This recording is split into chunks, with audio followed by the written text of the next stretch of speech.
Hello, everybody.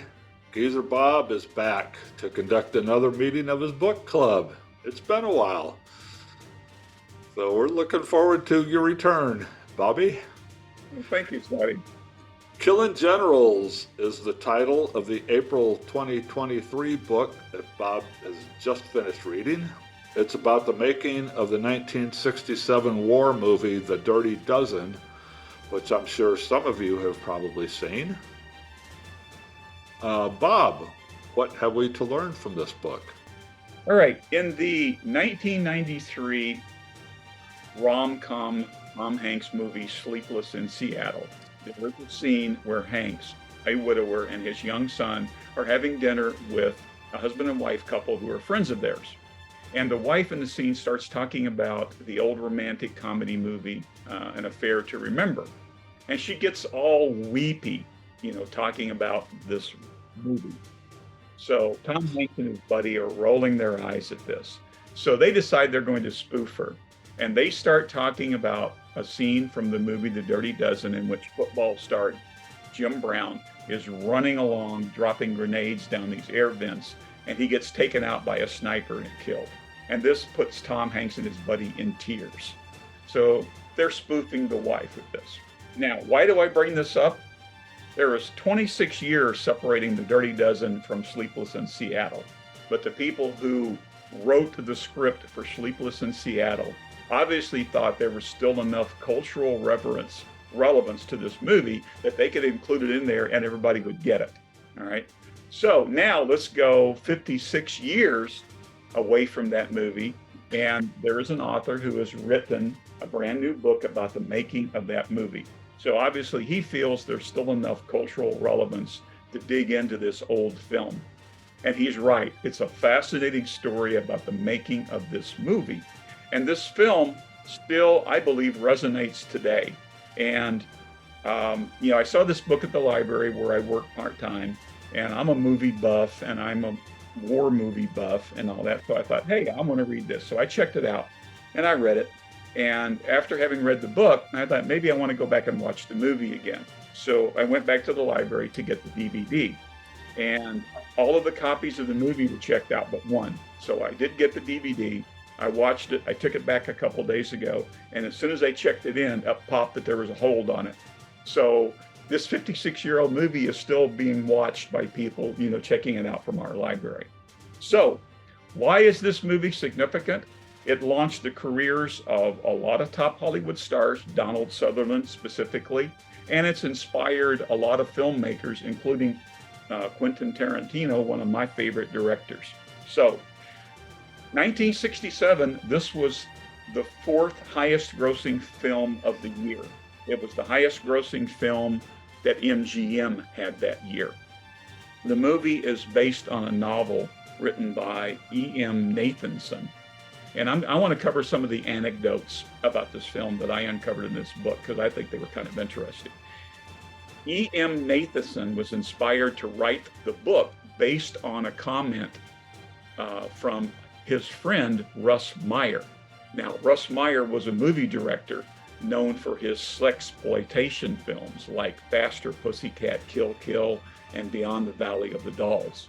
Meyer claimed that during World War II, he was a cameraman for the Army and that he actually filmed a group of military convicts being recruited to go off on a clandestine mission, which is what the plot of The Dirty Dozen is.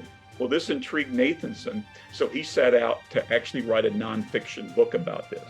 He had trouble verifying Meyer's account, so instead he turned it into a novel. MGM bought the movie rights to the novel before Nathanson was even finished writing it. That's how much faith they had in the story. So then the new book gets into the making of the film, all the people that were in it, and here's a list of some of the actors. The star was Lee Marvin. You had Ernest Borgnine, John Cassavetes, Charles Bronson, Donald Sutherland, Jim Brown, the football star, Robert Ryan, Clint Walker, Richard Jekyll, Telly Savalas, Ralph Meeker, Trini Lopez, George Kennedy. I mean, that's a who's who of 1960s Hollywood, you know. And so a lot of big names in the movie. Robert Aldrich, the director, he came out of that golden age of Hollywood. Some of his films, Whatever Happened to Baby Jane, sorry, Hush Hush Sweet Charlotte, Flight of the Phoenix, and he did the original The Longest Yard, the football convict movie that starred Burt Reynolds. The Dirty Dozen was nominated for 4 Academy Awards. It won for Best Sound Editing. The American Film Institute puts it number 65 on its 100 Years, 100 Thrills list. It spawned 3 television film sequels. So the Dirty Dozen's had a long life. The movie was filmed in England. Lots and lots of issues getting this film made. The shooting time schedule went all to pieces because of severe weather and such in England. They also had issues with the star Lee Marvin. And Lee Marvin himself was a Marine veteran of World War II. He was seriously injured in the war. And today we would say that Lee Marvin had PTSD. He had a serious drinking problem. Yeah, he was an alcoholic. He still functioned as an actor, but he had those drinking issues. They had to give him a minder, a guy who was assigned to, be with Lee to keep him functioning. And there's one anecdote about Lee Marvin in here that I want to share. Marvin was going through marital issues, and those of you who know your Hollywood history may remember that Marvin had the big palimony lawsuit, where his companion, Michelle Triola, or whatever her name was, sued him and everything. Anyway, Marvin is being interviewed by a female reporter, and she's questioning him a lot about his marital issues and stuff. And apparently it irritated Marvin, and he made a comment that, I'm going to get even with her. So later that night, Marvin's limousine pulls up. The guy goes and opens the door to the limo, and the female reporter is on her knees performing oral sex on Lee Marvin. And Marvin's got this smug look on his face like, told you I'd get her. So moving on from there. Okay. Yeah. So, a lot of interesting stuff came out about this movie. Since we're primarily a music channel, there is a music connection to this movie, and that's Trini Lopez, who was a folk singer popular in the 60s, had a big hit with Lemon Tree and some other stuff. So Trini Lopez is in the cast. As I said earlier, it's taking a long time to get the filming done. So Lopez is visited by Frank Sinatra, who owns the record company that Lopez is contracted to. And Sinatra kind of puts a bug in Lopez's ear about, you're a performer, you're a singer. While you're making this movie, you're not doing concerts. Maybe you ought to think about that. Lopez gets the hint, goes to the movie people and says, look, I got to bail, man. This is taking too long. I got to get back to the concert. So they go, okay. So Lopez leaves the movie, decides, you know what? I want to finish the movie. So he goes back and says, okay, I've changed my mind. And the director and the producer basically go, sorry, bud, pound sand. You quit, you're out. So Lopez has been filmed, for half the movie or so. So the way they took him out, there's a scene where the soldiers parachute into Europe, and they all gather together after their night parachute drop, and they go, oh, Lopez's character didn't make it. He died in the trees with a broken neck. So that's how they wrote Lopez out of the movie. So that's why that incident occurs. The plot of the movie is about 12 military convicts who are facing death sentences or life in prison. And they're given an opportunity to volunteer for a suicide mission to go into Europe prior to the Allied invasion on D-Day and assassinate and take out a bunch of Nazi officers and generals. And if they survive the mission, they'll be given pardons. Lee Marvin is the officer who is charged with training them and getting them ready for the mission. They parachute in. They have the big climatic battle scene at a chateau where they wipe out untold numbers of Nazi officers and their wives and female companions. Donald Sutherland, this made Donald Sutherland's career. He had a bit part in the movie, but the book says that through improvisation and ad-libbing and some other things, he beefed up his role and actually had enough presence that it led to him being cast for the 1970 film MASH, which was a huge hit, and then from then on, Sutherland, had a tremendous career. Telly Savalas got a big boost from it. Charles Bronson, so a lot of these people went on to some pretty good careers. So this is the message that director Robert Aldrich sent to the art director. Quote, build a French chateau with a boathouse and bomb shelter connected to tunnels. Include river, landscaping, and garden. We'll use it for 25 nights and then blow it up. Those were his directions. So it took more than 4 months to build that chateau. It was 240 feet long, near the length of a football field. It was 50 feet high, so it was equivalent to a 5-story building. Over 200 tons of earth were moved to build the chateau and to make a 600-foot river that flowed around the chateau. 600,000 feet of lumber were used, 70 tons of cement, 100 tons of plaster, 8,000 courtyard cobblestones, and 30,000 feet of pipe scaffolding with 12,000 individual fittings. For the landscaping, they used 5,400 square yards of heather, 450 assorted shrubs, 400 ferns, 30-foot tall spruce trees, and 6 full-grown weeping willows. After they finished building that set, they realized that they had built it too well, and it was going to take 70 tons of explosives to destroy it. So they went back in and they rebuilt part of it out of foam and cork, so that they only had to use 1 ton of explosives to destroy what they had built. They said that the set consumed enough electricity to power a town of 3,000 people and involved 43 miles of electrical wire. So that just blew me away, the work that they had to go to make that set and then to blow it up. So this was not a shoestring budget. This was not a shoestring budget, no. And I think it took like $4.5 million to make this movie, which doesn't sound like much now, but we're talking 1967 funding. So yeah, a lot of money went into it. And despite it being a World War II pot boiler, it's really a very well-made movie, And so I saw this movie when I was 12 years old when I came out of the theater. My dad was a big war movie buff and a Western movie buff, and I went to all of those kind of things with him. And yeah, I like a good war movie. I remember seeing it when it was in the theaters as a kid. I've watched it several times since then. Now, the book gets into the reaction to the movie once it was released.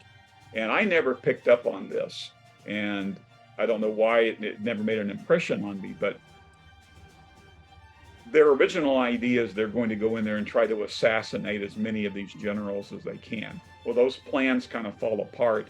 So what they wind up doing is improvising, and they get all of the generals, their wives, their girlfriends, and everything to go into an underground air raid bunker that's cement, and they lock them in there. And then they go along through these air vents and they pour gasoline down into the bunker. And then there's that famous scene where football star Jim Brown is running along dropping grenades down these vents to ignite the gasoline. So everybody is incinerated inside the bunker because a lot of people questioned the violence of killing, the innocent wives and girlfriends and such. And other people even equated it very uncomfortably to the idea of the crematoria at the concentration camps from World War II. So apparently it sparked quite a bit of controversy after it was released. As a 12-year-old kid, I wasn't aware of that, and I never picked up on that in all the times I've watched the movie subsequently. But thinking back on it, I went, yeah, okay, I could maybe kind of see that now. So that was an interesting thing. The author also, gets into the critics' reception. Some critics thought it was fantastic, some hated it, and all of that. Jim Brown was an interesting person in here. Jim Brown was, I'm not a sports person, but even I know that Jim Brown was one heck of an athlete and one tremendous football player. And Jim Brown had been vacillating on whether he wanted to end his football career or not. So he's been tapped to be in this movie. and he's got to make a decision whether to stay with the movie or report back to training and, to continue his football career.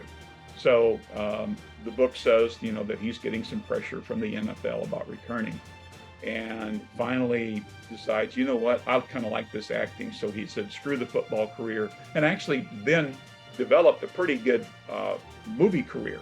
He went on to do some A-list movies and also did a lot of what they called the black exploitation films.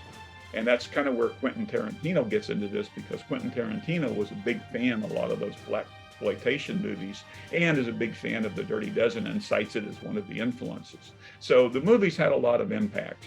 The author of this book, Dwayne Epstein, also wrote a biography of Lee Marvin called Lee Marvin Point Blank. So, he's got a lot of knowledge about Lee Marvin as an actor, and knows a lot about Lee Marvin's demons and all the things that haunted him, from his war experiences. So I highly recommend this book. I'm a movie buff. I used to go see everything that was released pretty much. I'm a history buff, and I'm a war movie buff. So it really pushed a lot of my buttons. I thought it was fascinating to learn how this movie was put together, all the things that had to go together to make it, learning a lot of the anecdotes. I covered some of the things that I thought were a little bit more important, but there's a lot more information in this book.